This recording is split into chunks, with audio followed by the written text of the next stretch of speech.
what would you tell Adam now, your future self talking to your past self, or your present self talking to your past self?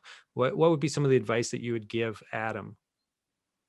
I think that this is a great question. It's one that I've been reflecting on a lot. I'm super lucky to be in the position that I'm in as an entrepreneur, and so I've had young entrepreneurs reach out to me and ask for feedback, and I love doing that. I think that's just fantastic. And one thing that I think, in reflection, it was just having the passion to do it and not being afraid to just fall flat on my face.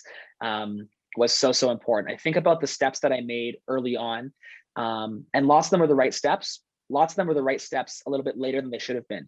And on the flip side, we've seen a lot of success in doing things too early, or based on what corporate America or business advisors might tell you. When I had 3 people, we had a staff of 3.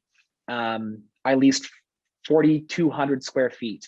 And everyone was like, that's too much. Like, that's way too much money to spend. This is ridiculous. Yeah. Today, 3 months ago, we had to blow the wall out in between this 4,200 square feet and the 2,000 square feet beside us. And now that 6,200 square feet is full. And we're 2.5 years into our lease. So I've never been afraid of I was afraid, I think. And then as my confidence and as things kind of grew, I became less afraid of what people told me, and took everything with a grain of salt. And I think that that's kind of the most important thing to do, is to have the confidence in yourself to take what everyone else says with a grain of salt. And you're going to look stupid sometimes.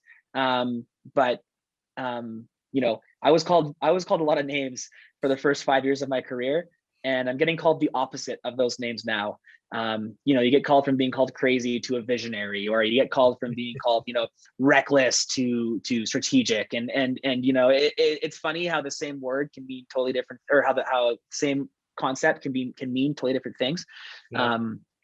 But I would just encourage anyone listening, starting, who has an idea, just go for it, just do it.